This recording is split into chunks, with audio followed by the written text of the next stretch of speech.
So in 1980, I moved to Boston. I was with IBM in Kingston, New York. I moved to Boston and joined a research firm called the Yankee Group. The market research industry was really emerging at that time. There was a company called International Data Corp, IDC, which still exists, which had really initiated basic market research for the high-tech industry, where they were actually reporting annual market share data, growth projections, etc. And other firms were forming to go after different aspects of the market. Yankee Group was one of them. So we were really right in on the ground floor. And the reason it was exciting to be in market research at the time was that so many new technologies were entering the market and so many changes were in the offing that it was a pretty exciting time to look at what are these new technologies, what's their potential for adoption, which are going to be successful, which aren't going to be successful, how is this going to change the way people do business, the way people live. All of that we were right at the beginning. You know, we were writing reports at the time, looking at the potential for banking from home, shopping from home, the potential for knowledge workers having technology tools right at their desk. And all this hadn't happened yet. So we were able to look at what was to come. So in one sense we were doing market research, in another sense we were futurists, predicting what might happen given all that was out there.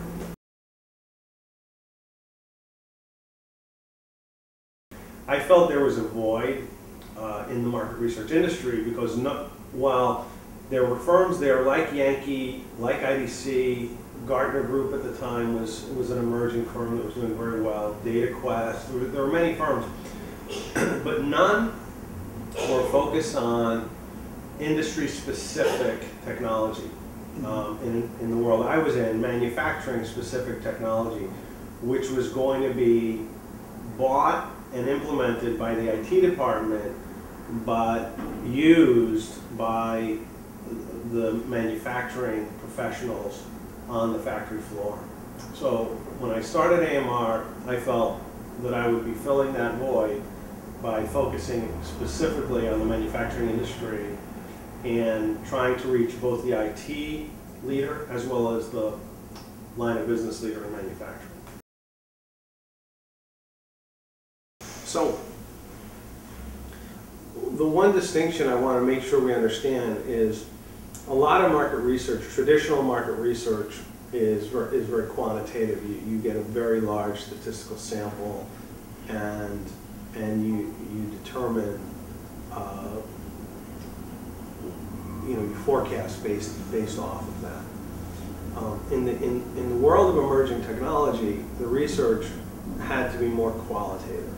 In other words, the quality of the respondent was more important than the number of respondents. Because if you're dealing with an emerging technology, maybe in the first year, maybe there's 100 qualified users. So if you survey 10,000 people, 190 aren't qualified to answer your questions because they've never used the technology. What you have to do is get to as many of the 100 that are using it as you can, and they can tell you, this is what works, this is what doesn't work, this is what I like, this is what I don't like, this is what the system really needs to be ready for prime time. So our research was very qualitative in nature, in that we almost had to build focus groups of the early users or the expert users in order to get the kind of intelligence that the next generation of potential buyers needed. So, and that was the nature of the work that we did. Okay. In terms of the services, the way we sold our services was we tried to do research on every emerging technology that mattered to our market, and we published information, we published our analysis of those technologies, and we made that available to all clients. So I'll talk to you about the evolution of AMR. So when we started, we were looking at what kinds of technologies were being used inside manufacturing plants, inside factories, which at the time there was a lot, robotics, numerical control of machinery, programmable control to monitor what was happening, automated material handling, all these kinds of things that were changing the way factories were run. But what we found was it was very specialized. So AMR started in 1987. By the late 80s, we realized that the real opportunity wasn't to look at hardware, technology hardware, but to look at this new generation of software that was going to help companies manage the flow of materials and make factories more productive. We coined a phrase called manufacturing execution system for that new generation of software. And that really took AMR to a new level, because manufacturing IT professionals were all wrestling with how they brought this packaged software into their plants to run them better. And we were the primary source of information serving that market. And then, as we came into the 90s, companies were starting to look beyond just the software in their plants to software across the entire enterprise on how they managed all their manufacturing operations and integrated manufacturing with forecasting, with financials, with order management, with all these things. And these systems were called Enterprise Resource Planning Systems, ERP. Across the board, almost every Fortune 500 company between 1992 and 2000 bought a new packaged ERP system. And we were in the forefront of doing the early research to define that market and to provide the intelligence needed for companies to make the best informed decisions. So we were working with the suppliers of that software to help them understand how to position themselves in the market. We were doing research on the market opportunity, and we were helping the buyers to select the best packages to serve their needs. So that took us to another new level. And then in the mid-90s, these ERP packages were being rounded out to go beyond just how you manage your enterprise to how you interact with your trading partners, with your suppliers, with your customers, and the broad term for that was supply chain management. So now, add to the mix this whole emerging generation of supply chain management software. Again, it was packaged software you could buy, implement, and use to better run your business. And we were the first firm to do market research on this emerging supply chain software market. Well, if you look across the spectrum of tech research, and again, the world I know is high-tech research, if you look across the spectrum, in the 90s, great opportunities emerged because of the ability to get to individuals, not only within businesses, but also within households.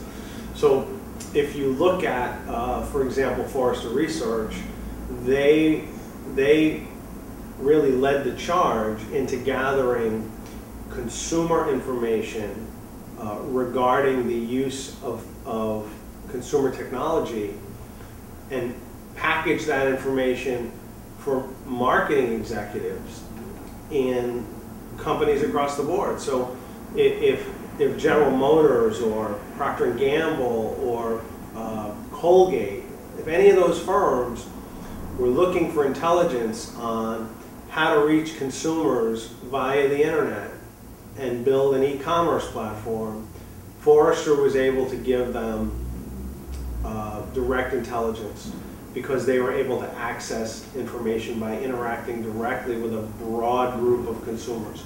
And they they're the leading firm today in selling research to marketing executives. In the AMR world, we were able to interact with a much larger number of decision makers inside of Fortune 500 companies. So while it's not the same numbers as when you're dealing with consumers, we were still able to reach a much larger number of individual decision makers in order to build our consensus analysis.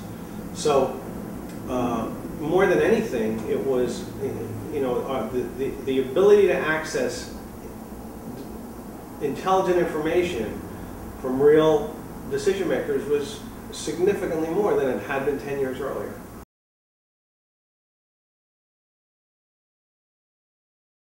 On the consumer side,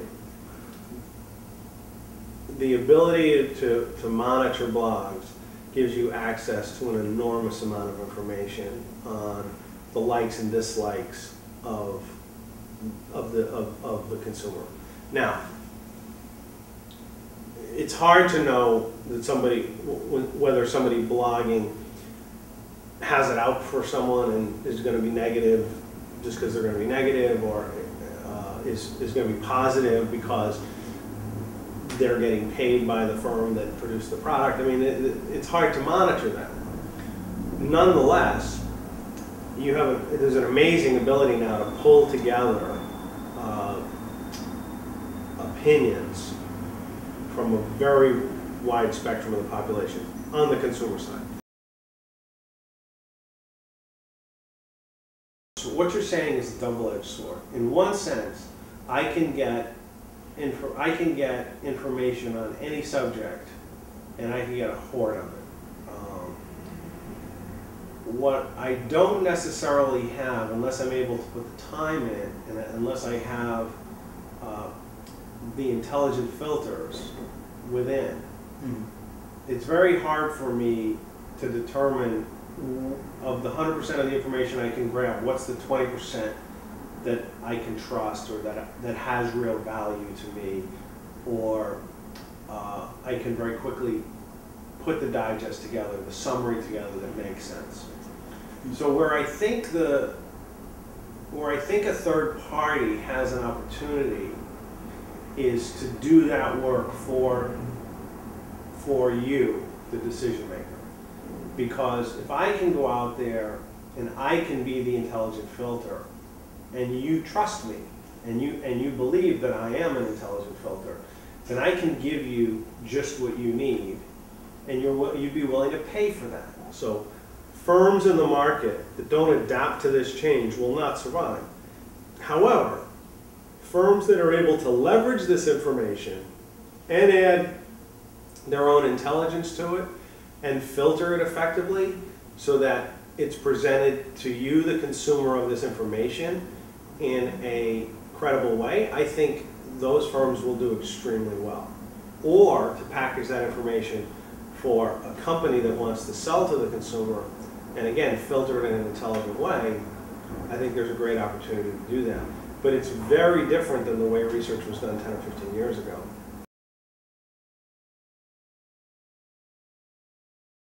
I think the area that where I see the greatest opportunity now is environmental sustainability.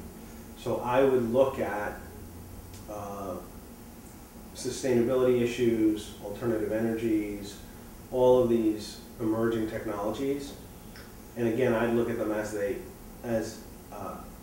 I'd look at the impact they have and will continue to have on industry. Because every corporation is either committed to reducing their carbon footprint or will be forced to reduce their carbon footprints going forward. And they're going to have to make increasing use of these available technologies in order to do that. They're going to be looking at best practices, and they're going to need the kind of intelligence we provide in the IT world in order to do that effectively. They're going to want those insurance policies, which is what a good market research provider, market analysis provider can offer. So I think that's the next big area of opportunity for firms like AMR Research.